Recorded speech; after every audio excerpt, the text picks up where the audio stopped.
This is the Bible's account of Queen Esther, found in the book of Esther.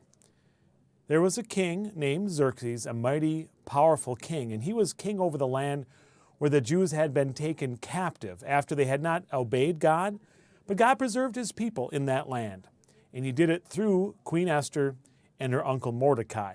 Now, King Xerxes, he was a king, and he wanted the most beautiful wife. So he had the land searched for the most beautiful wife to be his new queen. And all kinds of people were presented to him. But Mordecai, he knew his cousin. And Mordecai, a Jewish man, told his cousin Esther, "Why don't you go? You need to be chosen." And indeed, that's what happened. She was chosen to be the new queen.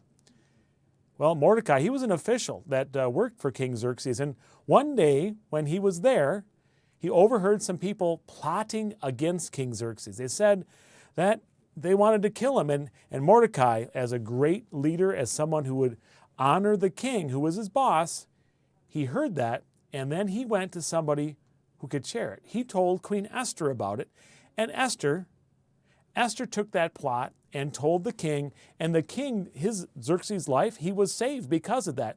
It was a great thing that Mordecai did for King Xerxes. Now, King Xerxes also had another leader whose name was Haman, and he was not up to such good things. Now, King Xerxes said, "Haman, I make you second in command, all should honor you." So he raised him up as a great mighty commander, but it seemed to go to Haman's head. He kind of thought he was all that, and he would make all the people bow down to him. They bowed down to him, but Mordecai would not. As someone who only bowed down to the Lord, he wouldn't bow down to Haman.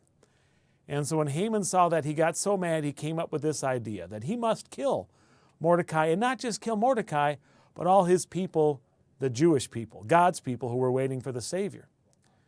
Well, one day King Haman and Xerxes were together, and Haman began his plot. He told the king about a certain people whose customs were different. This is the Jewish people. They were told by God to be different so they'd be ready for the Savior. And he said, "King, issue a decree to destroy them." And when the king would issue the decree, it couldn't be changed. By the law of the Medes and Persians, you couldn't change the law.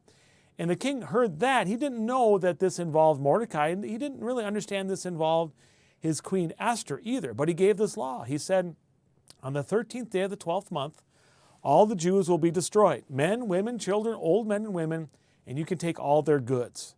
The law was put into place. He signed it. It couldn't be changed. Well, Mordecai heard about this, and so he went to Queen Esther and said, "Please ask the king to save your people." And that was scary and dangerous because in those days, you couldn't just approach the king. You had to kind of go up to him, and if he welcomed you, you were fine. But if he didn't welcome you, you could be put to death. So one day the queen had courage, and she went forward, and she wanted to ask the king something. And what she asked was this: "I ask that you and Haman come to a meal I prepare." And the king was like, "Yeah, that sounds great." So she prepared a meal, and Haman, he didn't realize that Esther was Jewish. And so he went to the meal, and he felt kind of honored. And at that meal, Esther asked them another question. She said, "I ask that you and Haman come to a second meal I prepare." And sure enough, they said yes. She was getting everything set. She was using all of her skills to get this audience. Well, in the meantime, Haman was plotting. He was excited about how Mordecai and his Jewish people would be killed. So he had this hangman's noose, this gallows made. And he made it 75 feet high. It was going to be an extraordinary way he was going to put shame upon Mordecai. The hate and evil in his heart, the racism, the ridicule was just so bad in this Haman.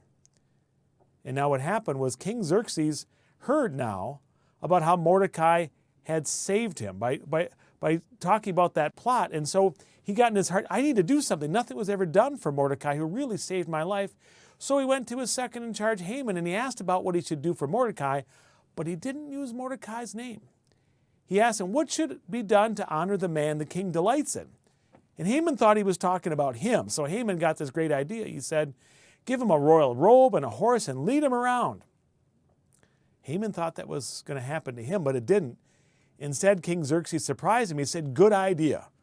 You go do that for Mordecai, who saved my life. You lead him around in that royal robe and horse." Wow, the shame and tough and bitterness that must have been in Haman's heart. But he had to do it. He had kind of walked into that one. Well, then the next meal came. And Queen Esther was there, and she had courage. And now she brought it up. She said, "King, save my people. Haman has sold them to ruin." She told how he had kind of tricked the king into this law, and the Jewish people would be killed. Well, what happened was the king was so mad that he had Haman in his evil wickedness plot. He was hung on that 75-foot high gallows. He couldn't change the law according to the Medes and Persians, but he had a new law. He said, now on this day, the Jews can defend themselves against attack. And that saved the Jewish people. God was in all of it. We don't hear about God directly in the story much, but God was guiding all of this.